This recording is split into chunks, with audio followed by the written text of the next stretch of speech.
बिस्मिल्लाहिर्रहमानिर्रहीम। अस्सलाम वालेकुम स्टूडेंट्स, कैसे हैं बेटा? बेटा अनफॉर्चुनेटली एनपीओ जो है वो अभी तक आई कैप डिसाइड नहीं कर सका कि इस चैप्टर में से क्या एग्जामिनेबल है या क्या नहीं है। वेरी अनफॉर्चुनेटली मैंने आपको बताया था पिछली अटैम्प्ट के एग्ज़ाम से पहले आई कैप ने एक ईमेल भेजी और उस ईमेल में कहा कि ये चीज़ें एनपीओ के चैप्टर में, एनपीओ के स्टैंडर्ड में जो आई कैप ने इशू किया हुआ शामिल नहीं है। लेकिन अभी जो नई बुक प्रिंट हुई है उसमें भी अभी तक उस पर्टिकुलर हेडिंग का इंट्रोडक्शन मौजूद है। मैं अपने तजर्बे की बेस पे ये समझता हूँ कि आई कैप ने जब ईमेल में कह दिया कि रिस्ट्रिक्टेड फंड जो है मैं उसे टेस्ट नहीं करूँगा, तो रिस्ट्रिक्टेड फंड से रिलेटेड कैलकुलेशन नहीं आ सकती। इसलिए मैंने आपको एनपीओ करवाते हुए रिस्ट्रिक्टेड फंड की कोई बात नहीं की।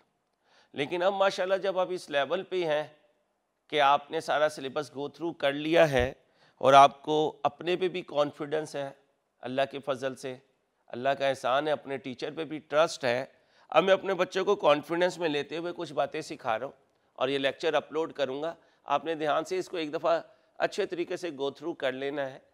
इसकी कैलकुलेशन में जहाँ रिस्ट्रिक्टेड फंड आए तो मैं अपने तरीके से आपको एक क्वेश्चन तो करवाऊँगा, लेकिन ये सिर्फ इसलिए होगा कि अगर खुदा ना खास्ता अल्लाह ना करे आउट ऑफ सिलेबस कोई क्वेश्चन आ जाए तो आप हैंडल कर सकें। आए पहले टाइम वेस्ट किए बगैर इसकी कुछ थ्योरी पढ़ते हैं। फंड अकाउंटिंग AS/NPO आई कैप ने जो अपना स्टैंडर्ड दिया है एनपीओ पर, अकाउंटिंग स्टैंडर्ड एनपीओ, डेफिनेशंस में ये चीज़ें हैं। फंड अकाउंटिंग क्या है? Fund accounting comprises the collective accounting procedures resulting in a self balancing set of accounts for each fund established by legal, contractual और voluntary actions of an NPO. Fund accounting सिखा रहा है कि जो fund आते हैं उनकी कैसे रिकॉर्डिंग करें। Elements of a fund can include asset, liabilities, net assets, revenues and expenses and gain and losses where appropriate. Fund accounting involves an accounting segregation, although not necessarily a physical segregation of resources. Net assets और fund balances, आपको पता है net assets मतलब equity होता था, यहाँ net assets का मतलब है फंड।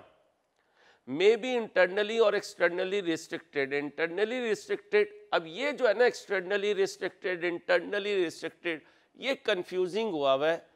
अगर आई कैप के ऑफिशियल्स कहीं मेरे लेक्चर से गो थ्रू हों, उनको कोई इन्फॉर्मेशन मिले, तो काइंडली मेरी हम्बल रिक्वेस्ट है इस प्लेटफॉर्म से कि क्रिस्टल क्लियर कर दीजिए कि फंड किस लेवल तक सिलेबस में है, किस लेवल तक एग्जामिनेबल है, क्या रिस्ट्रिक्टेड फंड इंटरनली और एक्सटर्नली कैलकुलेशन के पॉइंट ऑफ व्यू से अगर नहीं एग्जामिनेबल हैं, तो मेरी हम्बल रिक्वेस्ट है, रिस्पेक्टफुली मैं आपसे रिक्वेस्ट कर रहा हूँ, काइंडली फिर उसे बुक से डिलीट कर दीजिए ताकि हम स्टूडेंट और टीचर जो हैं इस कन्फ्यूजन से बाहर आ सकें।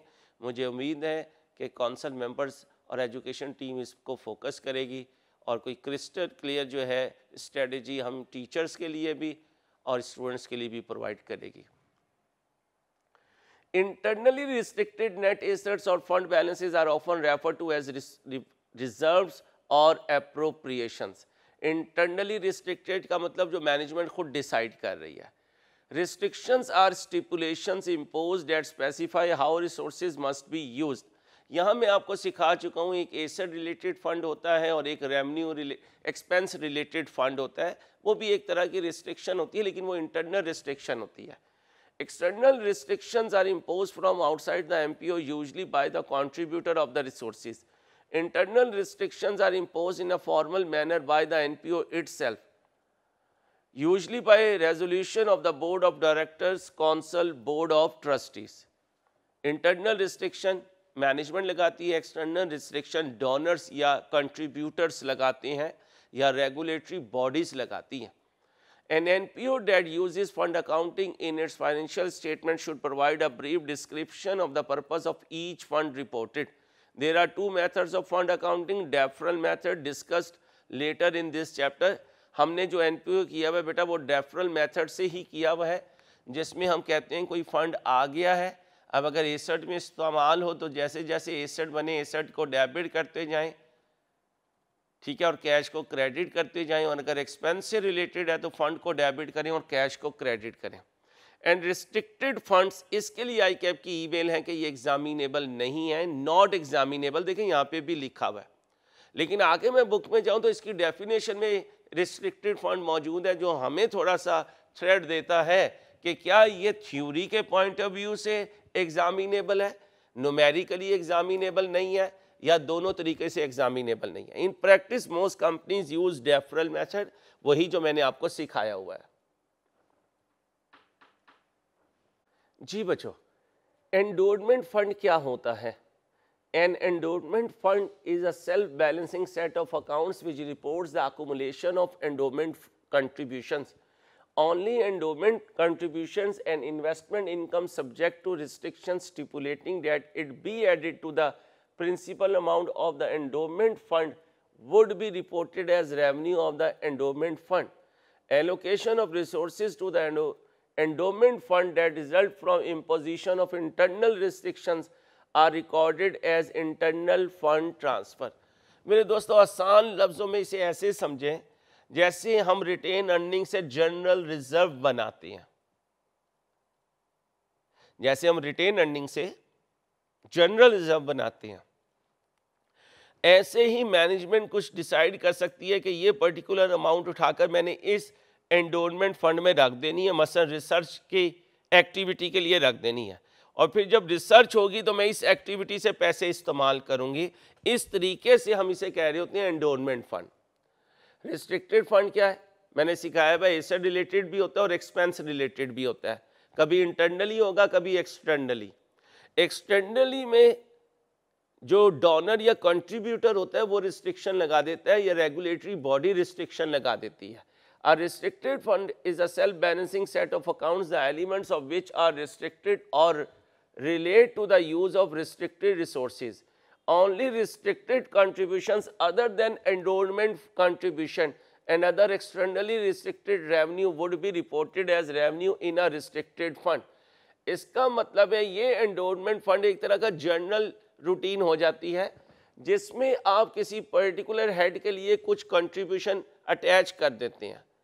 रिस्ट्रिक्टेड फंड क्या कह रहा है? Only restricted contribution other than endorsement fund.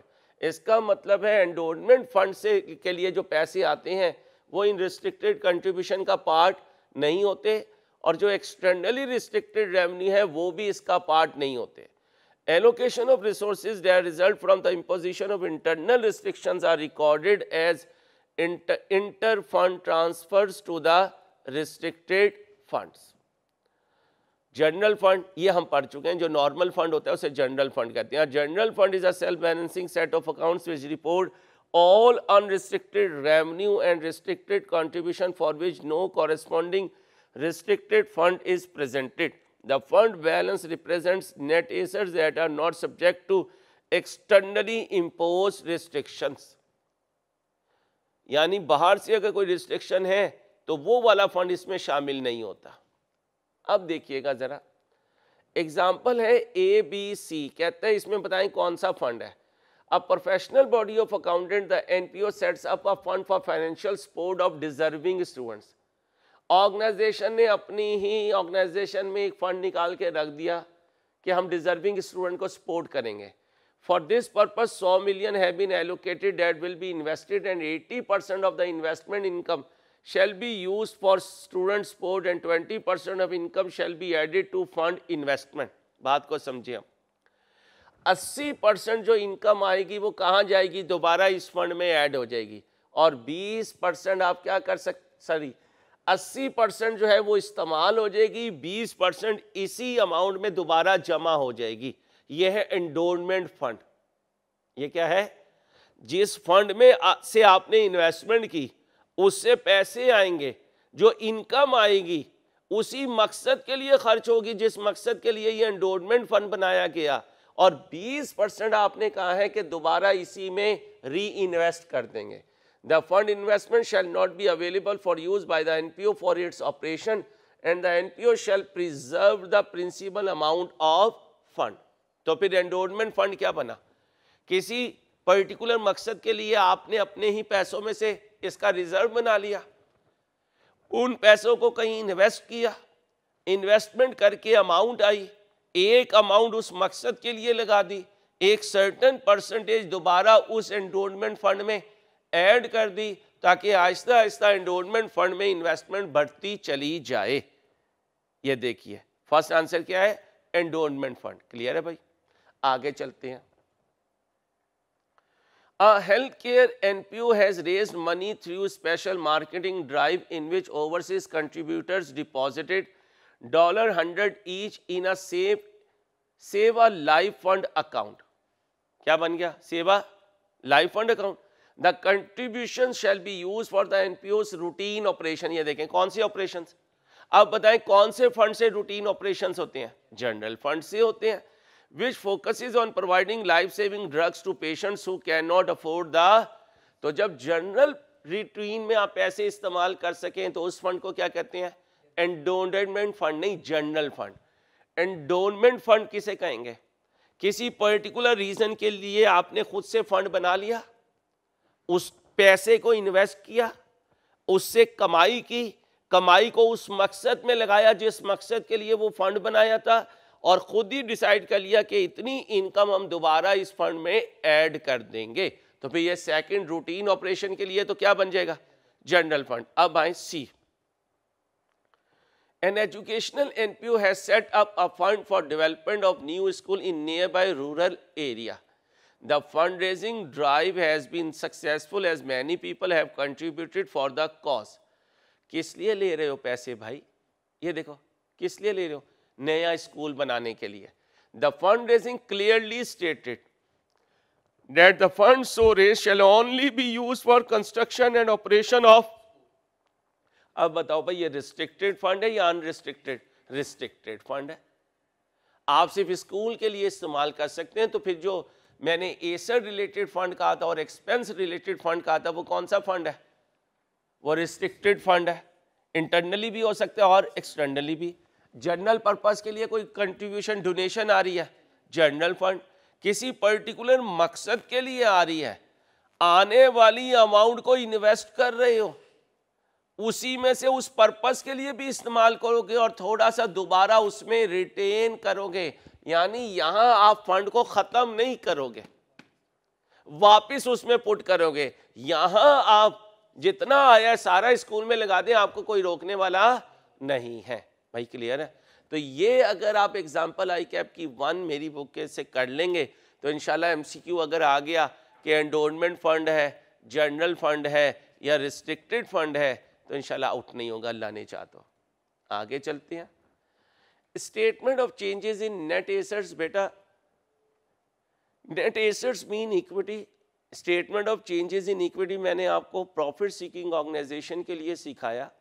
अगर इसी को नॉट फॉर प्रॉफिट के लिए बनाएं तो इसे कहेंगे statement of changes in net assets.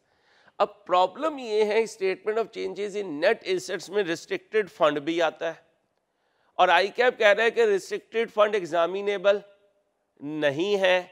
अब मैं फंस जाता हूँ इसे करवाऊँ या ना करवाऊँ, लेकिन आदत से मजबूर हूँ, करवाऊँगा ज़रूर ताकि अगर पेपर में आउट ऑफ सिलेबस भी आ जाए तो इंशाल्लाह मेरे बच्चे हैंडल कर सकें। The statement of changes in net assets is presented in the similar way as a statement of changes in equity is prepared, showing the movements in net assets during the year. The statement of changes in net assets may be referred to as a statement of changes in fund balances. Statement of changes in net assets का दूसरा नाम fund balances. When the MPO use fund accounting in its financial statement. Inter fund transfer should be presented in the statement of changes in net asset. बिल्कुल ऐसे ही जैसे revaluation surplus से retain earning में shift किया करते थे, या रिटेन अर्निंग से जनरल रिजर्व में लेके जाया करते थे। Allocation of revenues and expenses between funds that are made when the NPO first recognises the revenue और expense are not considered to be transferred. A format of statement of changes in net assets for an NPO is given below. ये देखिए भाई, not for profit organisation का नाम आ जाएगा, statement of changes in net assets आ जाएगा, for the year ended आ जाएगा, फंड की क्रेडिट नेचर, रिटेन अर्निंग की क्रेडिट नेचर जिसे रिटेन सरप्लस कह सकते हैं, रिवैल्यूएशन सरप्लस, जनरल रिजर्व। भाई यहाँ रिटेन सरप्लस आया हुआ है, ठीक है।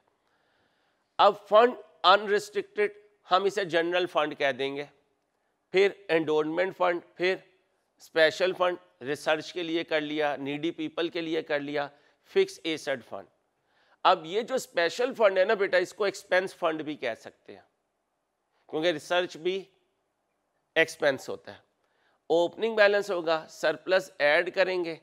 अब अगर कोई एंडोमेंट फंड आया तो एंडोमेंट फंड में डायरेक्ट आ जाएगा, ओके। फिर कोई इनकम आई ऐड हो जाएगी, और लॉस या डेफिसिट हुआ तो लेस हो जाएगा। स्पेशल टू ट्रांसफर फंड, ये सरप्लस फंड से, रिटेन सरप्लस से निकलेगा और स्पेशल फंड में चला जाएगा। Transfer to endowment fund, endowment fund की जो इनकम होगी उसका एक सर्टेन अमाउंट हमने क्या कहा था कि दोबारा से एंडोमेंट फंड में आ जाएगा। वो इनकम यहाँ रिटेन सरप्लस में पड़ी होगी, यहाँ से आउट होगा और स्पेशल फंड में इन हो जाएगा। यानी पूरे साल इनमें जो मूवमेंट हो आपने ज़रा उन्हें ध्यान रख लेना है, फोकस रखना है नंबर 1 पे, 2 पे, 3 पे, 4 पे। 1 क्या है? An unrestricted contribution is a contribution that is neither a restricted contribution nor an endowment fund, यानी जनरल फंड।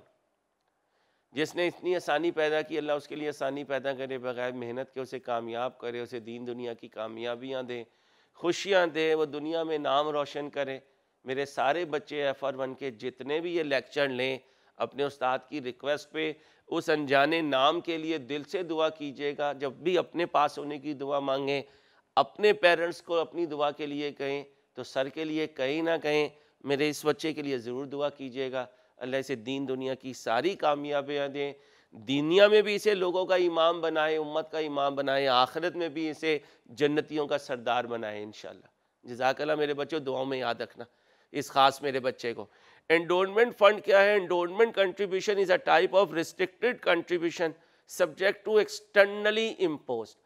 अब यहाँ पे ख़राब है काम। एक्सटर्नली इम्पोज स्टिपुलेशन जो होती हैं वो हमारे सिलेबस में ICAP कह रहे हैं नहीं है, लेकिन फिर भी हम ये एंडोमेंट फंड बना लेंगे ताकि अगर आउट ऑफ सिलेबस आए तो परेशानी ना हो।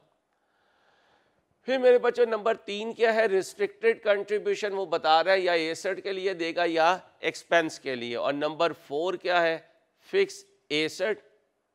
इसका मतलब रिस्ट्रिक्टेड कंट्रीब्यूशन 2 तरह का है, एक फिक्स एसेट में चला जाएगा और एक इसमें चला जाएगा एक्सपेंस में। और एक्सपेंस के लिए मैं कहूँगा उसका क्या नाम रख देंगे? Endowment fund. आओ बच्चों ये क्वेश्चन सॉल्व करते हैं ताकि आपको बात कुछ क्लियर हो जाए इंशाल्लाह।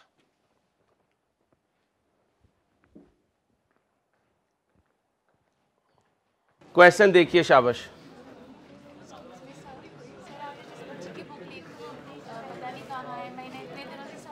यही तो थी बच्ची, ये नहीं भाई, किसी बच्ची की बुक थी मेरे पास, वो है पीछे। मैडम बुक, मेहरबानी। बस बेटा, उमैर बेटा प्लीज जी। लेक्चर लेट क्यों अपलोड हुआ था? अच्छा मैं देखता हूँ। बातें नहीं बच्चियों, PDF दे दिया। आए बेटा पढ़ते हैं ध्यान से बेटा। The following information relates to needy students college NSC and not for profit organisation for the year ended 30/6/22। Fund for supporting the needy students externally impose stipulation that resources contributed along with, जो principal contribution आया और जो इस investment से इसका हिस्सा है, उस हिस्से का 30% इसमें रोक के रखना है। तो इसका मतलब इसके पास खर्च करने के लिए कहां से? अच्छा सोच के जवाब देना, ऑल्दो इसके बगैर भी क्वेश्चन सॉल्व हो जाएगा। ये 6000 जो पड़ा हुआ है इसमें प्रिंसिपल है या पुरानी कोई इनकम्स का रिटेंशन भी हो सकता है। तो इसका मतलब हमें नहीं पता वो प्रिंसिपल कितना है। हाँ हमें ये पता है प्रिंसिपल पड़ा हुआ है और पिछले हर साल की इनकम का 30% भी पड़ा हुआ है, और हो सकता है 30 से कुछ ज्यादा भी हो, क्योंकि बाउंड्री लोअर की लगी हुई है, हायर की अच्छा, एमएफओ में जाओगे तो इसको अकाउंटिंग या बिजनेस की दुनिया में कहते हैं फ्लोर और सीलिंग। निचली बाउंड्री लगे तो फ्लोर, अपर वाली बाउंड्री लगे तो सीलिंग। ठीक है, जब फ्यूचर फॉरवर्ड और ऑप्शन वगैरह हेजिंग सिखाएंगे हम इंशाल्लाह आपको। सर अगर इसमें 30% पड़ा तो इस साल अगर हमारा 100% भी एक्सपेंस आउट हो जाए तो कोई इशू नहीं है, कोई इशू नहीं, लेकिन उसकी ब्रेकअप हमें नहीं पता है। ठीक है बेटा। Fund for research and development externally impose stipulation for specific use of resources, यानी जो भी कंट्रीब्यूशन आ रहे हैं वो कहाँ लगेंगे? सिर्फ रिसर्च में। Fund for construction of new campus externally impose stipulation for specific use of new campus के लिए, बिल्डिंग के लिए फंड फॉर, इस पे कोई रिस्ट्रिक्शन नहीं है। PP long term loan contribution, इस कंट्रीब्यूशन की ये देखें ये ब्रेकअप है। 12,380 किसके लिए आया? 10,500, 7,120। ठीक है, आगे द डिटेल्स ऑफ कंट्रीब्यूशन आगे। At the year end expenses are divided in the 60-40, 100, 80-20, 100, 65-35, 100।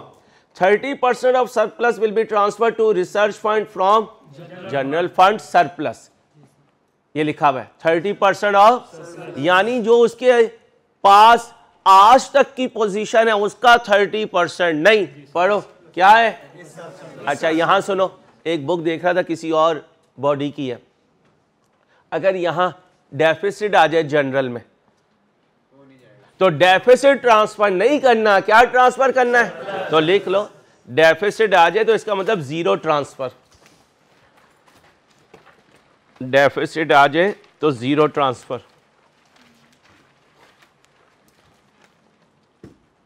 इस संडे में आपको नहीं बुलाऊंगा, अपनी असेसमेंट की तैयारी कीजिएगा।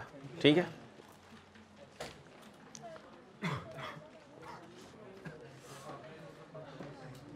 पाँच फरवरी के बाद जब मुझे ज़रूरत हुआ करेगी मैं कोई भी क्वेश्चन बनाया करूँगा, उसमें मुख्तलिफ चीज़ें इन किया करूँगा, उसकी रिकॉर्डिंग किया करूँगा, आपको भेज दिया करूँगा, आपको नहीं बुलाया करूँगा।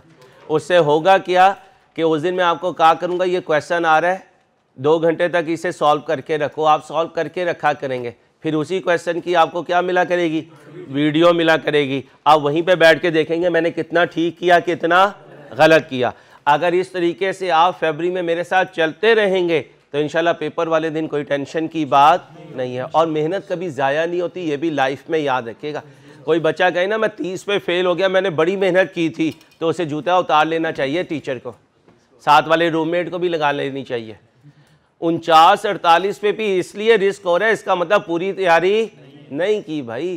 तैयारी वाले बच्चे पेपर देकर कहते हैं कि सर जी अब रिजल्ट वाले दिन मैंने मैसेज भी नहीं पढ़ना, इंशाल्लाह मैं पास हूँ, मैं पास हूँ। ये 48, 49, 50 वाले वो होते हैं जो बच्चों को कह रहे होते हैं दुआ कर मिठाई खिलाऊंगा तुझे। ठीक है, चलो इसलिए प्लीज़ थोड़ी सी एफर्ट करें। आओ मेरे बच्चों, the investment income of 1500 related to fund for, अब आई इन्वेस्टमेंट इनकम का है 7,500, इसमें से 1500 किसका है? ठीक है, और उसके लिए कितना रिटेन करना है? इसका 30% इसे दे देंगे और बाकी कहाँ ले जाएंगे? जनरल के लिए, जाओ भाई इस्तेमाल कर लो जहाँ इस्तेमाल करना है। ओके हो गया? क्या बनाना है? Income and expenditure statement of changes in net asset statement of, कितनी देर लोगे? 15 मिनट, 15 मिनट से ज़्यादा का काम नहीं है। Your time starts now. आओ बच्चों, सबसे पहले क्या कर लें? फॉर्मेट बना लें, ऑर्गेनाइजेशन का नाम, रिपोर्ट का नाम, रिपोर्ट का period, currency, level of rounding off. अगर 16 नंबर का क्वेश्चन आया तो 2 नंबर होंगे इसके, और 2 मीन 200, 200, 100 नहीं 200 भाई, अल्लाह कामयाब करे इंशाल्लाह।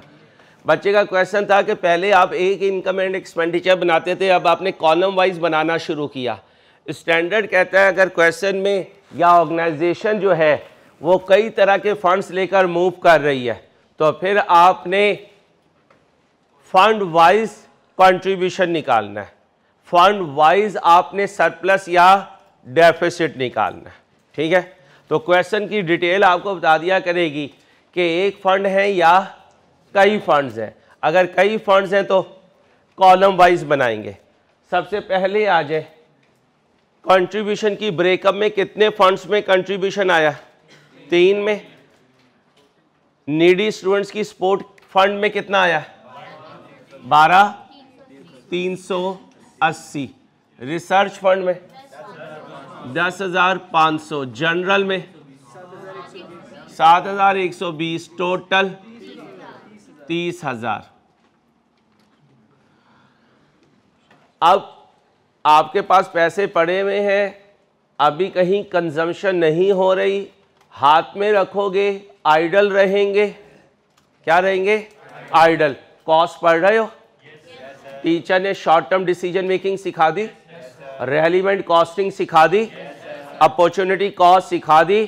तो जो पैसा जेब में पड़ा रहेगा उसकी अपनी अपॉर्चुनिटी कॉस्ट है। इसलिए क्या अलाउ किया जाता है कि इन पैसों को उठाकर कहीं इन्वेस्ट कर दो ताकि पैसा मल्टीप्लाई होता रहे। क्या आपके कॉस्ट के सिलेबस में इस वक्त भी मनी क्रिएशन का टॉपिक है या ख़त्म हो गया? वह क्या बैंक कैसे मनी क्रिएट करता है? नहीं, ख़त्म हो गया, छोड़ दें। आपने ये इन्वेस्टमेंट की, इन्वेस्टमेंट करके आपको रिटर्न आई, इन्वेस्टमेंट इनकम के नाम से कितनी? 7,500। क्या कहता है? 7,500 जो इनकम है उसमें से 1,500 किससे रिलेटेड है? नीडी स्टूडेंट फंड से। ये बात। तीसरी बात, इसमें से वो क्या कहता है कि इन्वेस्टमेंट का कितना मेरे पास रोके रखना? 30%। बाकी कहीं खर्च करना हो तो खर्च कर देना। इसके अंदर क्या पड़ा हुआ है? प्रिंसिपल और पिछले सालों का 30% इन्वेस्टमेंट इनकम का। ठीक है, अब बताएं जी इन्वेस्टमेंट इनकम टोटल कितनी है? 7,000। इसका कितने परसेंट है नीडी के लिए? 1,500 भाई, 1,500। 1,500 का 30% यहां रोकना है। कितना बना? 450। बाकी इस्तेमाल के लिए देने। इधर कितना आ गया? 7,050। सर अंसारी कह रहे हैं ये आई कैप का इशूड स्टैंडर्ड, आई कैप का इशू स्टैंडर्ड किस टॉपिक पे है? एनपीओस पे है। ठीक है, एक्सपेंसेस आ जाए। किन दो फंड्स में डिवाइड कर रहा है? जनरल और रिसर्च। ठीक है, बोले जी रेंट इधर 0 है, 0 0। रिसर्च में 2,400, इधर 600। नेक्स्ट 18। बाकी परसेंटेज इधर लगा रहे हैं जनरल में 3,600, 2,400, 3,500। एक बात लाइफ में, जिंदगी में मेरी नसीहत याद रखिएगा, बोनस एवरेज पास करवाता है, चैलेंजिंग फेल करवाता है। कहो ये तो सबको ही पता है। नहीं, गलत समझे हो। जो मैंने कहा वो तुम्हें समझ ही नहीं आई, यही पेपर वाले दिन करते हो। चैलेंजिंग फेल करवाता है, इसका मतलब यह है कि तुम उसको लगे रहते हो और वो तुम्हें फेल करवा जाता है। और यही एग्जामिनर के पास राइट है कि वो तुम्हारी नब्ज से खेले। पेपर वाले दिन जिद मत लगाओ कि यार ये एडजस्टमेंट करनी है। 1.8 मिनट सोचो, जो जहन का पहला सिग्नल आए उसे कर जाओ, फिर पीछे मुड़ के ना देखो। पीछे मुड़ के देखोगे ये तुम्हें मरवा जाएगा। और चैलेंजिंग ने नहीं पास फेल डिसाइड करना होता है बच्चों। इस पे अपने उस्ताद जो भी तुम्हें पढ़ा रहा है उसकी बात पे यकीन करो, क्योंकि जो चार्टर्ड अकाउंटेंट तुम्हें पढ़ा रहा है ना, वो इस सारे फेसेस से गुजर के आया और फिर 15 साल 20 साल 22 साल से बच्चों को इस फेस से गुजार रहा है। हम क्या करते हैं? हम नहीं मानते उसकी, और जब नहीं मानते वहां नुकसान उठाते हैं। अपने बोनस और एवरेज को पक्का करो। बोनस एवरेज, बोनस एवरेज ये 80 से ज्यादा होता है पेपर में, ये 80 से ज्यादा होता है और तुम्हें 50 चाहिए होते हैं। वो तो 15 टच भी ना करो तो बच्चा पेपर पास कर जाता है। जिंदा मिसालें बैठी हुई हैं यहाँ पे, जिंदा सांस लेती हुई। हाँ मैं सही कह रहा हूँ, जिंदा सांस लेती हुई मिसालें, जो उस्ताद की नसीहत पे वैसी करके आए थे, आज माशाल्लाह FR2 की तैयारी कर रहे हैं। तो मान के चले इंशाल्लाह पास हो जाएंगे। आओ बेटा सरप्लस 1 2 आगे जी 5610 4660 जी बेटा 6,000 3,000 5,400 2 3 ओके हो गया। अब आ जाओ, पहले बैलेंस शीट बनाओ या statement of changes in equity. क्यों? क्योंकि बैलेंस शीट में इक्विटी चाहिए। इक्विटी मीन फंड्स की फिगर चाहिए। General fund, research fund, building fund, needy student support fund, ये सारे इक्विटी के एलिमेंट्स हैं। तो जब तक ये फंड्स के क्लोजिंग नहीं आएंगे बैलेंस शीट नहीं बन सकती। तो statement of changes in equity, opening balance ढूंढ के लाओ। अब जाओ सर की इंट्रो पे या F1 में, ट्रायल में जो कैपिटल होता है वो ओपनिंग होता है, तो फिर ट्रायल में जो फंड होंगे वो ओपनिंग फंड होंगे। ट्रायल में जो फंड होंगे लिख लो। जब तक क्वेश्चन साइलेंट है, ट्रायल में जो फंड है वो ओपनिंग है।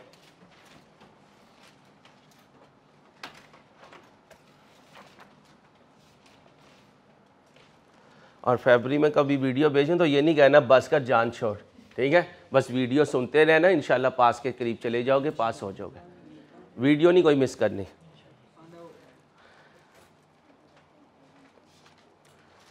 अब इसका ये मतलब नहीं है वीडियो मिस नहीं करनी, जो लेटेस्ट मूवी आए तुमको इधर सर ने कहा था वीडियो मिस नहीं करनी। टीचर की वीडियो आए और रेलिवेंट वीडियो टॉपिक की, वो मिस नहीं करनी, ठीक है? आ जाओ, अब बोलो ओपनिंग बैलेंस। 6000, 1200, 1800, 14000, 14700 कैसे हो सकता है? कितना है? ये गलत लिखवाया। कितना है? 14000 और बिल्डिंग फंड 18। अच्छा आप ना 1800 है, एक कॉलम और बना लिया करें। कौन सा? टोटल का, ताकि टोटल का फिगर आ जाए, बैलेंस शीट मैच करनी आसान हो जाए करेगी।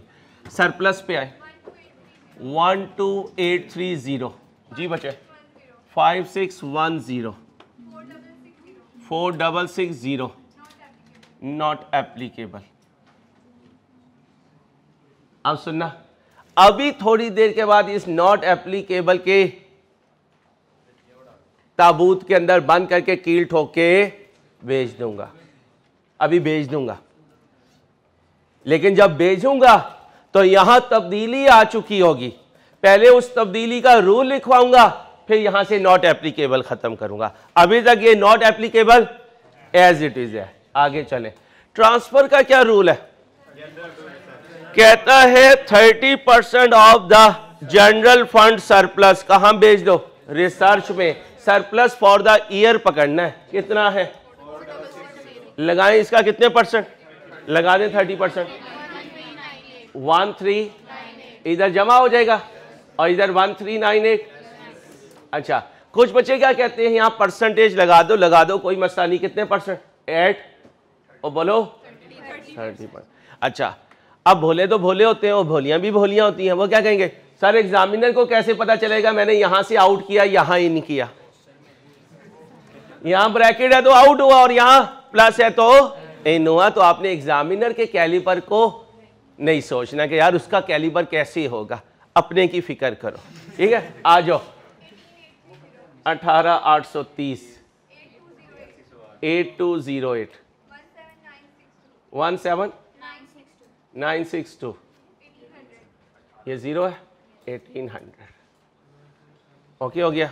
अब बैलेंस शीट पे आ जाओ, पीपीई ढूंढ के लाओ जी।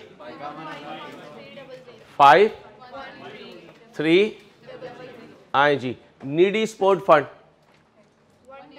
18830। Research fund 8208 17962। अगली बात सुनो, कुछ बच्चे हमारे जैसे होते हैं, उन्होंने कल जाके ही राइस की बुक खोली होगी, स्टैंडर्ड पढ़ना शुरू किया होगा और वो अन्य वाह पेजेस लिखे हुए हैं। तो आपने सारों ने मिलकर मेहनत नहीं करनी। मैं आपके पार्ट पे उसकी समरी आपको दूंगा कि उन 10-12 पेजेस का जो क्रंच है, जो एमसीक्यू में आ सकता है, वो ये रूल्स हैं, इनको आपने याद रखना है, ठीक है? समझ गए? तो आप जहमत ना कीजिएगा, टोटल करें जी। लॉन्ग टर्म लोन कितना? 4500। ये कितना है? 51 300, ये कितना है 51300। फॉर्मेट कुछ पक्का हुआ। अब एक आधा क्वेश्चन होमवर्क में दूंगा, ठीक है, फिर एक आधा टेस्ट में लूंगा, तो इंशाल्लाह बात पक्की हो जाएगी। अब मेरी प्लीज़ यार मजाक नहीं, अब मेरी बात ध्यान से सुनना। अगर किसी ने तुम्हें बिल्डिंग के लिए फंड दिया तो उसने क्या कहा, बिल्डिंग में लगाना भाईजान। आप बिल्डिंग में लगाए जा रहे हो, जब उसने पैसे दिए तो आपने क्या एंट्री पास की, cash debit building fund credit, ठीक है। और जब वो पैसा बिल्डिंग में लग गया, बिल्डिंग डेबिट कैश क्रेडिट। अब एक तरफ कौन खड़ा हुआ है, बिल्डिंग, दूसरी तरफ कौन खड़ा हुआ है, फंड, बिल्डिंग फंड, दोनों खड़े हुए हैं। एसेट में देखते हैं बिल्डिंग, लायबिलिटी फंड में देखते हैं तो बिल्डिंग फंड। पता चल जाता है कि कुछ लोगों ने बिल्डिंग के फंड में पैसे डलवाए थे, उससे बिल्डिंग तैयार हुई। यहां तक क्लियर है। अब बिल्डिंग एक डेप्रिशिएबल एसेट है, इस्तेमाल होगी तो डेप्रिशिएट होगी। अब आपने बिल्डिंग को डेप्रिशिएट किया, एंट्री बोले depreciation debit building credit, assume कर रहा हूं, depreciation debit building credit, depreciation debit building. अब जैसे ही डेप्रिसिएशन डेबिट हो गए, बिल्डिंग क्रेडिट हुई, बैलेंस शीट बनी तो बिल्डिंग नीचे चली गई, फंड ऊपर खड़ा हुआ है। बिल्डिंग नीचे गई, फंड ऊपर खड़ा हुआ है। अब जाओ रिवैल्यूएशन पर। अब इधर वापिस आता हूं, ये इस तरह है, किस तरह है, इस तरह है। अब आओ रिवैल्यूएशन पे। एसेट रिवैल्यू हुआ, रिवैल्यूएशन सरप्लस आया। सरप्लस को देख के किसके मुंह में पानी आ रहा है, ऑनर्स के। क्या कह रहा है, दे दो मुझे। आपने क्या कहा, नहीं अभी पड़ा हुआ है। फिर जब आपने रिवैल्यूड एसेट को डेप्रिशिएट किया तो ऑनर को बड़ा धचका लगा। क्यों, अगर रिवैल्यूएशन की है और सरप्लस है, इसका मतलब एसेट पहले कम वैल्यू से डेप्रिशिएट हो रहा था, अब ज्यादा से हो रहा है। उसने कहा यार ये क्या मसला है, लोग खुशी को एंजॉय करते हैं, तेरी अजीब खुशी है कि तू मुझे गम दे रहा है। उसने कहा गम किस चीज का, उसने कहा तूने मुझे इंक्रीमेंटल डेप्रिसिएशन दिया। क्या, तो अब आप उस ऑनर को क्या कहते हो, एक तरफ मैंने तुझे इंक्रीमेंटल डेप्रिसिएशन दिया है, दूसरी तरफ मैं तुझे इंक्रीमेंटल बेनिफिट देता हूं। और रिवैल्यूएशन सरप्लस को क्या कहते हैं, हो जा भाई ट्रांसफर। कितना, जिस रूल से डेप्रिसिएशन को डेप्रिशिएट किया उसी रूल से तू ट्रांसफर हो जा।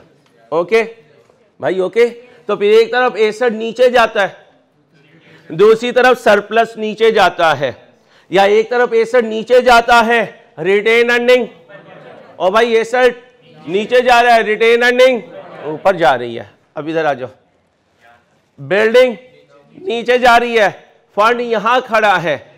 अब हम फंड को क्या कहते हैं, उधर बिल्डिंग की वजह से डेप्रिसिएशन एक एक्सपेंस हुआ, अब ये फंड क्रेडिट नेचर है, जितना हमने डेप्रिसिएशन चार्ज की उतना तुम इनकम चार्ज कर दो। वो कहता है कैसे, हमने कहा फंड को डेबिट कर दो और इनकम एंड एक्सपेंडिचर को क्रेडिट कर दो। अब बिल्डिंग क्या हो रही, नीचे जा रही, दूसरी तरफ फंड भी नीचे जा रहा। जिस दिन बिल्डिंग अकाउंट से जीरो हो जाएगी उस दिन उससे रिलेटेड फंड भी जीरो हो जाएगा। ओके, अब सुनना, आज अगर डेप्रिशिएबल एसेट आ गया तो उसकी डेप्रिसिएशन इनकम एंड एक्सपेंडिचर के एक्सपेंस में पड़ी होगी, तो बिल्डिंग नीचे जा रही होगी। अब आप बिल्डिंग फंड को क्या कहेंगे, जिस रेशो से एसेट डेप्रिशिएट हो रहा है उस रेशो से तुम भी इनकम रिकॉग्नाइज करवाते रहो, तो फिर फंड डेबिट होता रहेगा और इनकम एंड एक्सपेंडिचर क्रेडिट होता रहेगा। एक तरफ एक्सपेंस नजर आ रहा होगा, दूसरी तरफ इनकम नजर आ रही होगी। किसने कहा, आईकैब स्टैंडर्ड ने, आईकैब स्टैंडर्ड ने। लिखो, rules about the depreciable asset with specific fund for that asset. जी जी आराम से भाई, क्यों परेशान होते हो यार, क्यों परेशान होते हो।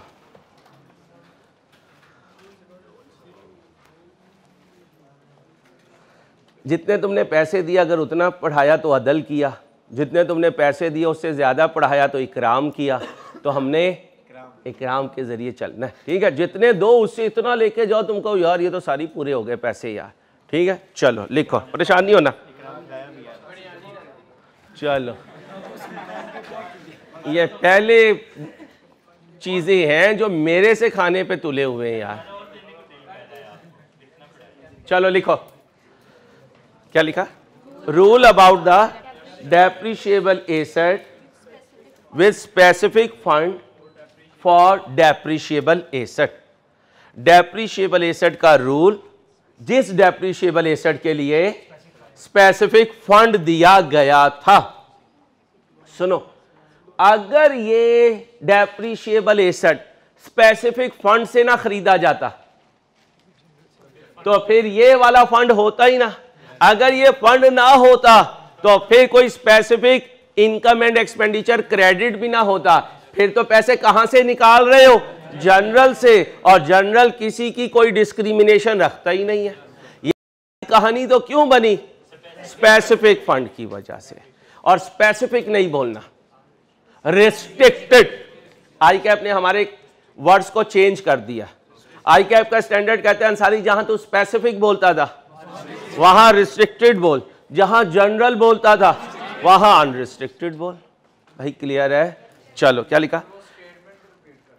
सर करने लगा मेरी जान जी भाई। Rule about the depreciable asset for which the specific, और साथ ब्रैकेट में लिख लो, restricted fund is given in the question. अब आप सोच लो, जब इंशाल्लाह कमाई करोगे तो किस फंड में दोगे? दोनों में दिया करना, रिस्ट्रिक्टेड भी और अनरिस्ट्रिक्टेड भी। जहां लोगों को उठाने की कोशिश करनी है वो वहां ऐलानन देना कि यार मैंने ये काम किया तुम भी करो। और जहां लगे नहीं यार किसी की खुददारी का मामला है वहां छुपा के देना, ताकि किसी को ना पता चले कि ये जो चौधरी सामने पैसे खर्च कर रहा है इसकी मदद किसने की हुई है, ताकि उसकी सेल्फ रिस्पेक्ट डिस्टर्ब ना हो, ठीक है। चलो करें जी क्वेश्चन आगे, मैं करूं? ये देना स्लाइड है बेटा, ध्यान से बेटा पढ़ो बेटा।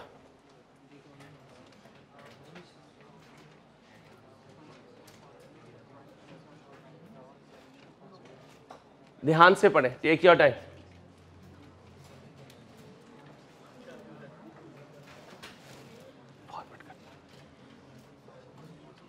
पीडीएफ दे दिए बच्चों को, पीडीएफ में अवेलेबल है आपके पास।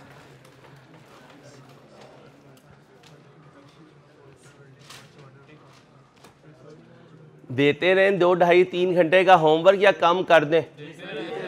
भाई करेंगे तो बचेंगे। क्यों?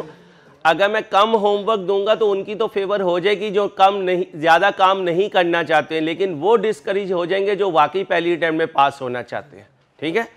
और वैसे भी हम पहली अटैम्प्ट के लिए ही खेल रहे होते हैं, दूसरी अटैम्प्ट हमारा मकसद नहीं होता। Following is the trial balance of Mehtab welfare hospital. आप कौन है? महताब। कौन है? Mahtab. As on 31 December 21, debit line credit line, trial balance का total match, capital work in progress. इसका मतलब अभी हॉस्पिटल की बिल्डिंग तैयार नहीं है, साल के शुरू में नहीं हुई थी, साल के एंड में भी नहीं हुई, 335 पड़ा हुआ है, बाद में देखते हैं कुछ कहता है तो। कैश एट बैंक 60 है, क्लोजिंग इन्वेंट्री मेडिसिन की 14 है। कुछ याद आया? कुछ? शाबाश शाबाश, कौन बोला? ओ भाई, कुछ एक्सपेंसेस ऐसे होते हैं जिनकी फिजिकल एग्जिस्टेंस होती है, और जो वेलफेयर हॉस्पिटल्स होते हैं, फ्री डिस्पेंसरीज होती हैं, उनके कंपाउंडर जो होते हैं, जो असिस्टेंट होते हैं डॉक्टर्स के, बड़ी बड़ी बॉटल्स में उनके अंदर क्या पड़ी होती हैं? टैबलेट्स पड़े भी होते हैं। वो बचपन में सिरप दिया करते थे और जालिम क्या कहते थे? पी जाओ। तो अजीब वो पीना पड़ता था। इसका मतलब अगर किसी फ्री डिस्पेंसरी के पास मेडिसिन्स पड़ी हुई हैं साल के आखिरी दिन, तो वो क्या है? Closing prepaid. क्या है? Closing prepaid. आगे, कंट्रीब्यूशंस रिसीव्ड, इतने पैसे आए हैं, ट्रायल बैलेंस साल के आखिरी दिन है तो क्लोजिंग रिसीवेबल होगा ना भाई, ट्रायल बैलेंस साल के आखिरी दिन बनती है। आगे, जनरल फंड, जब तक क्वेश्चन साइलेंट होगा फंड का कौन सा बैलेंस होगा? ओपनिंग। वैसे उसने बता भी दिया। मेडिकल इक्विपमेंट 1, एसेट है, ये लाइबिलिटी होगी। वेरी गुड, ये क्वेश्चन करवाया भी था, ये अकोमुलेटेड डेप्रिसिएशन। तो फिर अगर यहाँ डेटर होता तो यहाँ उसकी प्रोविजन होती। ओके, यहाँ लोन होता तो यहाँ उसका ना होता। भाई का लोन यहाँ कैसे आ सकता है? लोन यहाँ आएगा, मारे जाओ बोंगिया। सर ने कौन सा रोकना है, जो मर्जी कह दो भाई।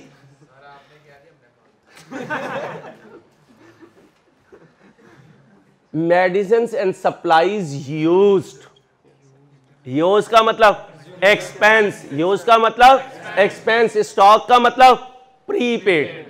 तो साल के आखिरी दिन कितना प्रीपेड पड़ा हुआ है? 14। और पूरे साल कितने की मेडिसिन यूज हुई? 76 की। Other expenditure, miscellaneous, general, payable, research cost. ये रिसर्च फंड है या खर्चा? खर्चा है, क्योंकि फंड होता तो इधर आता बेटा। आगे चलो बेटा। Restricted fund 180, salaries. अब कह रहे हैं यार अंसारी ये जो 180 है ना, 1-1-21 को जरा नीचे उसकी ब्रेकअप देख ले। मैंने कहा दिखा यार। कहता है breakup of restricted fund. What do mean by restricted? Specific. शाबाश बेटा। कहते हैं हॉस्पिटल बिल्डिंग का फंड कितना पड़ा हुआ है? 120। यानी इस फंड में से कहीं जाएगा तो सिर्फ हॉस्पिटल की बिल्डिंग में लगेगा और कहीं नहीं लग सकता। ये क्या है? Research fund. As per resolution of board of trustees. Board of trustees कौन होते हैं? Donors, main donors. MWH is required to allocate 20% of surplus of each year to the research fund। तो जनरल फंड से जो surplus आएगा उसका कितने percent इधर आएगा? 20%। इसका ओपनिंग कितना है? 60। इस 60 में से कितना लगा दिया? 33। कितना लगा दिया? बाकी कितना बचा? और कुछ आएगा जनरल के सरप्लस से, फिर इसका क्लोजिंग बना देंगे। कह सकता हूं आज फंड में मूवमेंट है, कुछ आ रहा है, कुछ जा रहा है। Contribution received include 55 million received for construction of. कहता है ये जो अंसारी 281 मिले हैं ना, इसमें से 55 किस लिए मिले हैं? बिल्डिंग की कंस्ट्रक्शन, यानी बिल्डिंग फंड के हैं, इसको कहीं जनरल फंड में ना ले जाना। तो जनरल फंड का कंट्रीब्यूशन कितना है? 281 माइनस 55 करो, कर दो जो भी फिगर है, ठीक है। आओ बच्चों, ड्यूरिंग द ईयर, कौन सा ईयर? ये जो 21 खत्म हुआ है। MWH also received construction material having fair value of 65 million for the which has not been recorded in the। रुक जाओ। कैपिटल के आने की शक्लें 4, तो फिर फंड के आने की शक्लें, ये कैश दे आया माशाल्लाह, ये चेक दे आया, ये कोई गुड्स दे आया, ये कोई फिक्स एसेट दे आया। तो चारों ने फंड में कंट्रीब्यूट किया। कंट्रीब्यूशन की शक्ल तो कह सकता हूं ये जो आया ये कैश में आया, लेकिन ये 65 मिलियन भी फंड में आया है। बस डेबिट क्या करूंगा? मटेरियल एसेट डेबिट करूंगा, कैश डेबिट। अच्छा, बाद में वो कैश भी क्रेडिट होकर मटेरियल ही डेबिट होता है। मसलन इसने मुझे पैसे दिए कि हॉस्पिटल में मेरे पैसों से सीमेंट लगा देना, ये प्रैक्टिकली सीमेंट ले आया। इसने ईंटों के पैसे दिए, ये प्रैक्टिकली ईंटें ले आया। इसने सरिये के पैसे दिए, ये सरिया ले आया। इसने बजरी के पैसे दिए, ये बजरी ले आया। तो आया तो फंड में ही है, आने की शक्ल मुख्तलिफ। ओके, आगे। MWH has completed the construction of hospital building on 1/4/21। 1/4/21 को बिल्डिंग हो जाएगी डेबिट और वर्क इन प्रोग्रेस हो जाएगा क्रेडिट, और बाद में ये बिल्डिंग होगी डेप्रिशिएट, और उधर जो बिल्डिंग फंड होगा वो होगा डेबिट, और इनकम एंड एक्सपेंडिचर होगा। ओके, तो इस क्वेश्चन में नॉट एप्लीकेबल नहीं आएगा। आगे, डेप्रिसिएशन चार्ज करनी है बिल्डिंग पे 5 और अदर यानी इक्विपमेंट वगैरह पे 10%, WDV पे।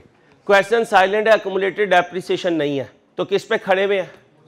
WDV पे।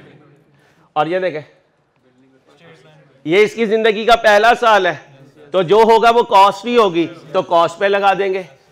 इक्विपमेंट पहले से पड़ा हुआ है तो उसकी जिंदगी के कई साल गुजर चुके, तो क्या पड़ी हुई है, WDV, WDV पे लगा देंगे।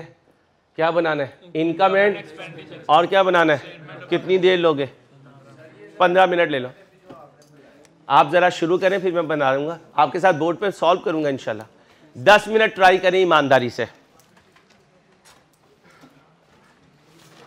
10 मिनट ट्राई करें शाबाश। फिर मैं बोर्ड पे दोबारा सॉल्व करूंगा आपके साथ, मिलके करेंगे।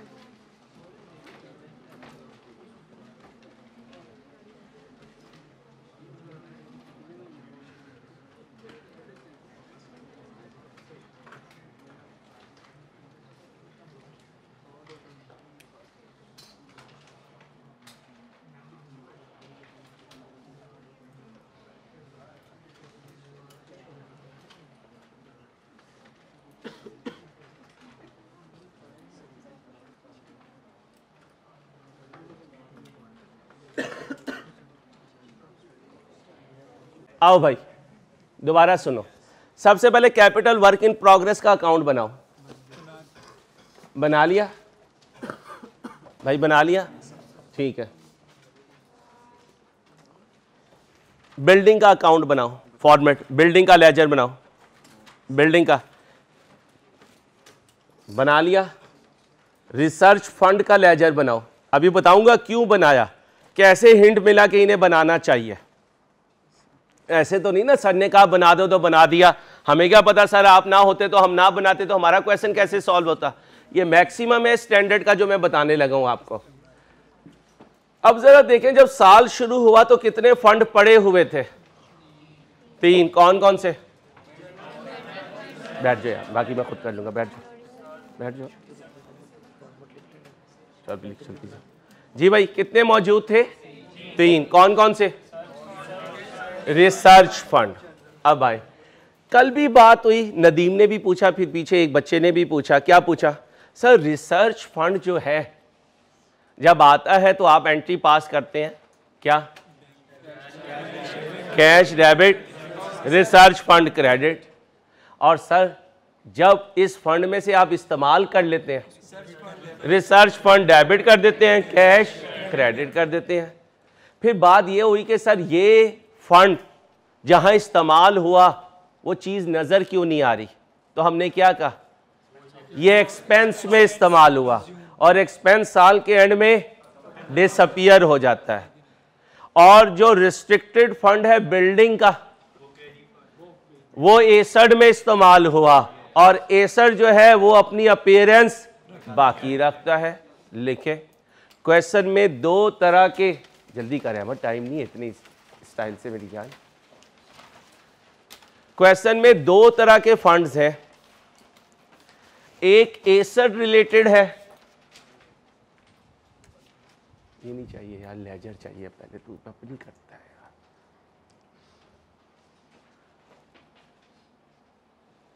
क्वेश्चन में कितनी तरह के फंड्स हैं, 2, एक एसेट रिलेटेड, दूसरा एक्सपेंस रिलेटेड। एक एसेट रिलेटेड, दूसरा एक्सपेंस रिलेटेड। अब सुने, जब रिसर्च का फंड आया तो आपने कैश डेबिट करके फंड क्रेडिट कर दिया। फंड बैलेंस शीट आइटम या income and expenditure item, balance sheet item, इसलिए पिछले साल का जो क्लोजिंग है वो इस साल का ओपनिंग है। कितना पड़ा हुआ है उसमें, 60 पड़ा हुआ है ना, ठीक है। अब लोग आ गए क्या कहने कि सर वो रिसर्च की एक्टिविटी की है, आपने पूछा कितने पैसे लगे, 33 लगे, कहां से निकाल के दोगे, रिसर्च फंड से। रिसर्च फंड क्या करोगे, डेबिट, और कैश क्या कर दोगे, क्रेडिट कर दोगे। तो कह सकता हूं रिसर्च फंड एक एक्सपेंस इनकर करने के लिए दिया जाता है, इसलिए जब कभी आप रिसर्च फंड देखोगे और इस साल कोई कंट्रीब्यूशन नहीं आया, कोई कंट्रीब्यूशन नहीं आया, तो इनकम एंड एक्सपेंडिचर क्या कॉलम इसके लिए बनना चाहिए या नहीं, यस नो। दोबारा सुने, टेक योर टाइम, इजी। पिछले साल फंड आया पड़ा हुआ था कितना? 60। इस साल आपने उस फंड में से कुछ पैसे निकाले और रिसर्च की एक्टिविटी कर दी। इस साल पूरे साल इंतजार करते रहे, रिसर्च फंड की विंडो पर बैठा आदमी पूरे साल में से कुछ लेने में कामयाब हुआ डोनर से? नहीं हुआ। इसका मतलब इस साल रिसर्च फंड का कोई कंट्रीब्यूशन आया? नहीं आया। कंट्रीब्यूशन नहीं आया तो इनकम एंड एक्सपेंडिचर में उसकी जगह है? नहीं है। क्यों? सुने तो सही ना, फंड बैलेंस शीट आइटम है। फंड बैलेंस शीट आइटम है balance sheet item. Opening balance पड़ा था, आपने इस साल 33 कहां से खर्च किया? ओपनिंग फंड में से खर्च किया। इस साल आया आपके पास कुछ भी नहीं है। अच्छा, रिसर्च फंड का सरप्लस सिर्फ उस साल आएगा जिस साल आपको कहीं से उसका कंट्रीब्यूशन आएगा, अदरवाइज आप सिर्फ उसमें से दे रहे होंगे, कुछ नहीं रहा होगा। इसलिए पूरा क्वेश्चन पहले देखें, फिर मुझे बताएं रिसर्च फंड से कुछ आया? कुछ नहीं आया। और रिसर्च फंड का अगर कोई बैलेंस पड़ा है तो बैलेंस कुछ और होता है और फॉर द ईयर कुछ और होता है। तो फंड एक बैलेंस शीट आइटम है। फंड एक बैलेंस शीट आइटम है। कोई आपको दे गया था कि भाई रिसर्च में जब लगाओगे इसमें से लगाते रहना, उसमें से कितना पड़ा हुआ है जब साल शुरू हुआ, उसमें से कितना लगा दिया, उसमें से कितना बचा। अच्छा, अब अगली बात सुने, आपके जनरल फंड के सरप्लस ने क्या कहा? कहां लिखा हुआ है कि ट्रांसफर करना है?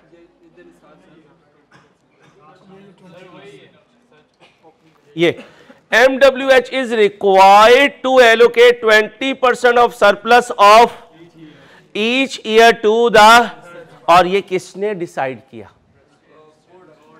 अच्छा, board of trustee. External restriction है या इंटरनल? इंटरनल लिखे। डोनर रिस्ट्रिक्शन लगाए तो external, board of trustee restriction लगाए तो इंटरनल।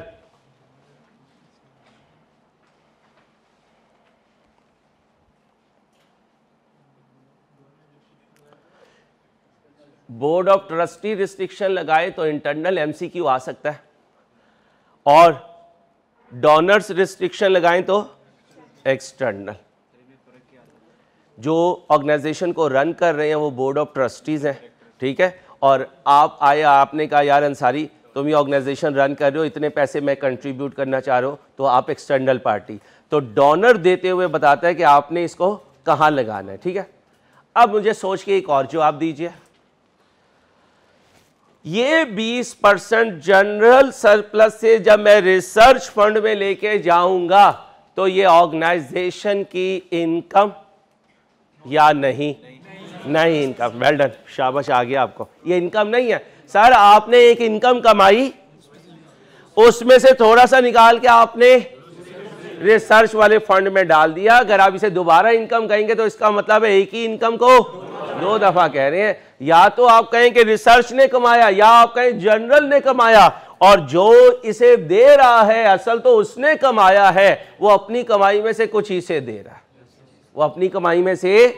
और इसकी रीजन मुझे ये नजर आ रही है कि पूरे साल रिसर्च फंड में किसी ने नहीं दिया, फिर आपने अपने ही कमाए हुए सरप्लस में से कहा कि थोड़ा सा इधर भी रखो क्योंकि 33 ऑलरेडी चला गया है। तो लिखो जनरल सरप्लस से रिसर्च फंड में ट्रांसफर इनकम नहीं है, अपनी ही इनकम में से, अपनी ही इनकम में से, अपनी ही बोले इनकम में से ट्रांसफर किया जा रहा है, अपनी ही इनकम में से बोले ट्रांसफर किया जा रहा है। थोड़ा सा और कॉन्सेप्ट ठीक कर दो, नाराज ना होना, क्योंकि मुझे पता है ये बच्चों को तंग करता है, बड़ा हटके टॉपिक है, लेकिन अगर एक दफ़ा थोड़ा सा सुन लो कि टाइम तो ज़्यादा लग जाएगा, लेकिन फिर इंशाल्लाह हिलोगे नहीं। पूरे साल का जो प्रॉफिट कमाता हूं, बैलेंस शीट डेट में उसे कहां जाके जमा करवा देता हूं? कैपिटल में। नहीं, नॉर्मल बिजनेस की बात कर रहा हूं। प्रॉफिट कमाया और कैपिटल में ऐड कर दिया। फिर अगर नया प्रोजेक्ट लगाना हो तो कैपिटल में से उठाएंगे, प्रोजेक्ट लगा देंगे, जनरल रिजर्व में लगा देंगे, डिविडेंड दे देंगे, रिटेन कर लेंगे, जो भी करेंगे। इस साल रिसर्च फंड से कुछ आया? नहीं आया। अगर आया होता तो वो इनकम होती, भाई इनकम होती, उस इनकम को उठाते और जो पुराना फंड पड़ा हुआ है उसमें जाके जमा कर देते और उसे क्या कहते, भाई ये तुमने पिछले सालों में कमाया था, अल्हम्दुलिल्लाह 4 डोनर्स आए थे, वो रिसर्च के लिए इतने पैसे देके गए, ये इस साल की कमाई है, ये पहले पड़ा हुआ था, इसमें जमा कर देते हैं, अगली दफा जब खर्चा करना होगा इसमें से कर देंगे। अब इस साल इस पर्टिकुलर मॉड से कोई डोनेशन नहीं आई, तो फिर इस साल इससे कोई इनकम भी नहीं आई। अगर इस साल से कोई इनकम नहीं आई तो ये देखें, मैंने जब फॉर्मेट बनाया तो मैंने किसको शामिल नहीं किया? रिसर्च फंड को। इसलिए अब तुम्हारा ये डाउट खत्म हो गया कि रिसर्च फंड यहां क्यों नहीं आया। ये क्यों आया? क्योंकि 281 में से 55 आया, कहां है 55 आया हॉस्पिटल के लिए, बाकी आया जनरल के लिए। इसका मतलब कमाया है, इसका मतलब कमाया है। अब आ जाओ, कल तक एसेट स्पेसिफिक फंड की डेप्रिसिएशन नहीं थी। जो आ रहा था वो बिल्डिंग फंड में ऐड हुए जा रहा था, और जब वो बिल्डिंग फंड में ऐड हुए जा रहा था तो एक तरफ एसेट डेबिट होता जा रहा था, दूसरी तरफ फंड डेबिट होता जा रहा था। अब ये दोनों यहां आके रुक गए कल तक। आज पता चला कि एसेट ने क्या होना है, तो एसेट ने तो नीचे जाना है। एसेट नीचे जाए, फंड वहीं पे रहे, यूजर देखेगा तो वो क्या कहेगा, बिल्डिंग कम की खरीदी, फंड ज्यादा आया था, करप्शन हुई है। अब आप क्या करोगे, जितनी वैल्यू से, जिस रूल से बिल्डिंग को गिराओ उसी रूल से फंड को उठाओ, डाउन कर दो, बाकी पोर्शन इनकम एंड एक्सपेंडिचर में ले जाओ। अब इनकम एंड एक्सपेंडिचर में 2 चीजें आ रही होंगी, एक गुड न्यूज, एक बैड न्यूज। बिल्डिंग की डेप्रिसिएशन बैड न्यूज, और फंड से इनकम में transfer good news. Like with like हो जाएगा। ओके, बनाऊं? आओ जी, एक्सपेंस नहीं होगा। रिसर्च वाले से तो आपको जो पैसे आए वो आपने सरप्लस में डाल देने थे। आप जो एक्सपेंस कर रहे हो वो इस साल में से कर रहे हो, पुराने वाले पैसों में से? पुराने में से। अभी मैं पुराने में से ही निकालूंगा। आइए, सबसे पहले रिसर्च फंड में आओ। कितना पड़ा हुआ है साल के शुरू में? जज़ाकल्लाह अहमद, 60। कितना खर्च कर दिया? 33। साल के आखिरी दिन कमाई करके जनरल फंड का सरप्लस आएगा, उसमें से कितना इसे दे देंगे हम जी? 20%। अभी इसका मतलब ये कंप्लीट नहीं होगा, क्योंकि अभी इसमें इन होना है और दूसरी तरफ से आउट होना है। अच्छा, ये जो इन हो रहा है इसे कमाई क्यों नहीं कहा? ये हमने थोड़ी कमाया है, तो किसी ने कमाया है। हमारा फंड नीचे गिर रहा था, उसने कहा थोड़ा तू भी रख ले यार, तो ग्रुप ने एक ही जगह कमाया। ये नहीं कमाया कि जनरल से भी कमाया और इससे भी कमाया। इसलिए जनरल की कमाई में लिखूंगा, इसकी कमाई में नहीं लिखूंगा। और अगर ये कमा के जनरल को देता तो इसकी कमाई में लिखता, फिर जनरल ना बनाता। ओके, आगे आए। हॉस्पिटल का बिल्डिंग फंड, इसका स्टार्ट बताएं जी। 120। जब साल शुरू हुआ कैश कितना आया? ये आया 55। ठीक है, अब सुनो ओ भाई, कुछ लोग कैश में डोनेशन देके गए हॉस्पिटल के लिए। कुछ क्या दे गए? क्या दे गए? मटेरियल, बजरी भी हो सकती है, ईंट भी हो सकता है, सीमेंट भी हो सकता है। कितनी वैल्यू का? जी 65। अब इधर आ जाए, कैपिटल वर्क इन प्रोग्रेस का स्टार्ट कितना था?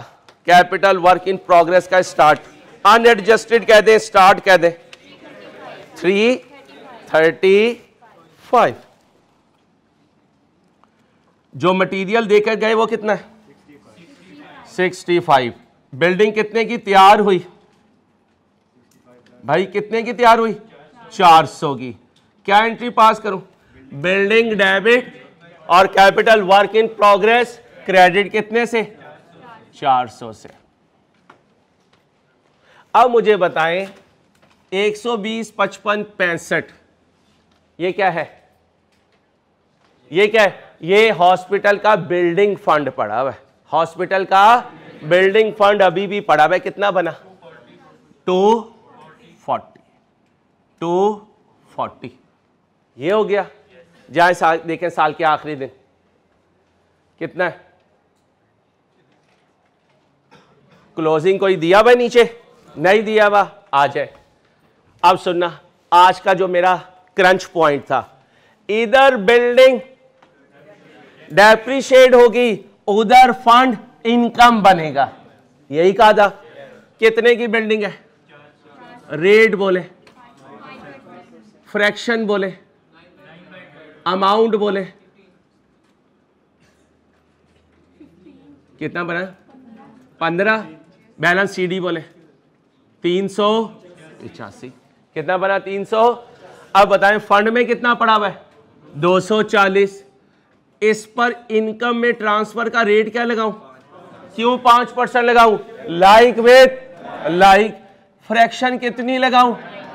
बोलो भाई 9। सीडी कितना बना? तो 31। लिखो एग्जाम फोकस पॉइंट। इसको ऐसे ही हैंडल करना जैसे गवर्नमेंट ग्रांट को हैंडल किया करते थे। सुनो सुनो, आराम से आराम से। डेफर्ड ग्रांट क्या होती है? फंड की तरह की चीज होती है, और जब ऐसा डेप्रिशिएट होता है तो उसको इनकम में लेके जाते हैं। ये भी ग्रांट की तरह की कोई डेफर्ड चीज है। जब ऐसा डेप्रिशिएट हुआ तो 15 का खर्चा शो किया, उसी बेसिस को यूज करते हुए इनकम बनाऊंगा। ये नहीं मैं कह रहा उतनी ही इनकम बनाऊंगा। जैसे जैसे डेप्रिशिएट करो वैसे वैसे डेफर्ड ग्रांट को इनकम बनाओ। जैसे जैसे डेप्रिशिएट करो वैसे वैसे फंड को इनकम बनाओ। उतना नहीं जितना ये है, वैसे वैसे उस स्टाइल पे। आ गया भाई 400, इधर भी 400, 240। अब आ जाए भाई अदर फिक्स एसेट कितने थे क्वेश्चन में? देखें इक्विपमेंट 3 एसेट नहीं होता भाई, वो प्रीपेड एक्सपेंस होता है। एसेट इक्विपमेंट है। ये कहां गया? ये 320। रेट बताएं जी। हाँ हाँ, तो अक्यूमुलेटेड डेप्रिसिएशन नहीं है ना क्वेश्चन में? है? नाराज ना हुआ करो, प्यार से बता दिया करो। हर बात में नाराज होते हो। बोलो भाई, बोलो भाई। 198। अब आ जाओ इधर। जनरल फंड के लिए टोटल कितना आया कंट्रीब्यूशन? ये बताओ। 281। हॉस्पिटल बिल्डिंग के लिए भाई कितना आया? 55। तो जनरल के लिए 226। ओके हो गया। अब जरा ध्यान से इस कंट्रीब्यूशन को यहां लिखो। सोच के बताना है, सोच के बताना है। इस कंट्रीब्यूशन को एसेट से रिलेटेड है? नहीं सर, हम यहां पर बिल्डिंग से आने वाले पैसे को नहीं लिखते, क्योंकि इस पैसे को हमने किस में इस्तेमाल करना है? बिल्डिंग बनाने में। हम यहां कौन सी इनकम लिखेंगे?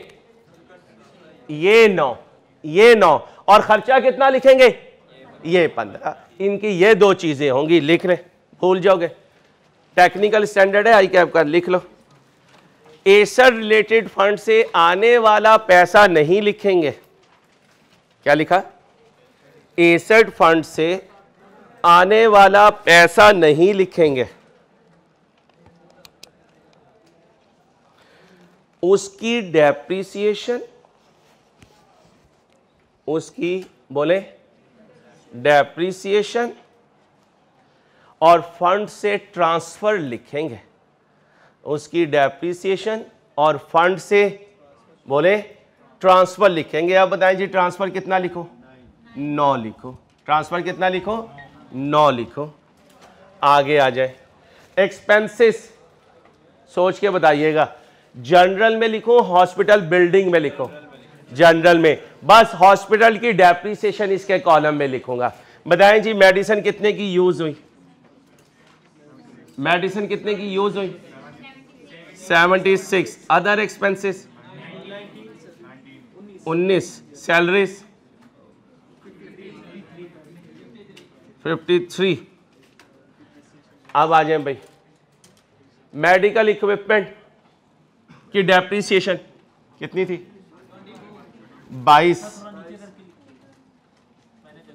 अच्छा, अब सुने भाई, हॉस्पिटल बिल्डिंग को यहां लिखूंगा, उसकी डेप्रिसिएशन कितनी है, 15, और इसकी कितनी है, 22।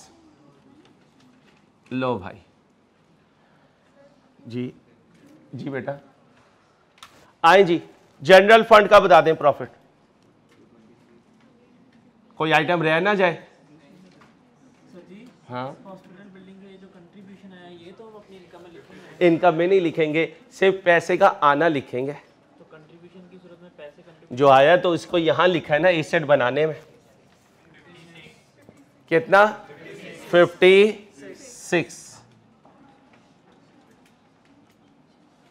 56 जी, -6 कितना बना भाई, कितना बना, 50। लो भाई अब इससे आगे चलते हैं बच्चों, ठीक है, यहां तक ओके है, यहां तक ओके है। ये क्या आ गया हमारा, सरप्लस, क्या आ गया, सरप्लस। अब बनाएंगे हम बैलेंस शीट। बैलेंस शीट में नॉन करेंट एसेट पहले लिखते हैं, हॉस्पिटल बिल्डिंग, ये इसका CD 385। दूसरे एसेट का नाम है इक्विपमेंट, इक्विपमेंट का CD 198, जमा करो 583। करंट एसेट में आ जाते हैं। हॉस्पिटल में जो करंट एसेट होते हैं वहां मेडिसिन भी उसका एक तरह का स्टॉक होता है, ठीक है भाई, तो मैं सिखा चुका अक्रूवल प्री पेमेंट में। जी भाई स्टॉक बताओ कितना है, अनयूज्ड, अनयूज्ड, अनयूज्ड, अनयूज्ड, ये 14। आ जाओ, 17 का है, 14 है, 14। तुम्हारा नोटू कितना तुम्हारे पास पड़ा हुआ है, नोटू नोटू नोटू नोटू नोटू 60 टोटल करो 74। इसमें ये जमा करो 7 8 7 15 हासिल 1 5 6 657। ओपनिंग फंड में आ जाओ। अब ओपनिंग फंड कितने हैं आपके, ओपनिंग फंड ये है जनरल फंड 332। बाकी फंड अलहदा लिखे थे तुमने, ठीक है, 332। तुमने सरप्लस कितना कमाया, 50, ये लिख दो। अब तुमने रिसर्च फंड में ट्रांसफर किया, इधर आओ भाई प्लीज। रिसर्च फंड में तुमने ट्रांसफर करना है 20% of, as per the resolution of board of trustees MWH is required to allocate 20% of surplus of each year to the research fund. जिंदगी आसान हो गई, उसने कहीं नहीं लिखा कि जनरल जो सरप्लस आए वो ट्रांसफर करो, क्या कहा, सरप्लस ट्रांसफर करो। सरप्लस कितना आया, 50। इस 50 में से 5 चला गया कहां, रिसर्च फंड में। बताओ जी क्लोजिंग, 382 में से 5 गए 377, हाँ यही आएगा, 20 है, 50 का 20 कितना बना, 50 का 20% 10 बना, बोलो जी 372 आ गया। Hospital building fund 231, research fund ये कितना इधर इन हुआ 10, 60 और 10 70, 70 में से 33 गए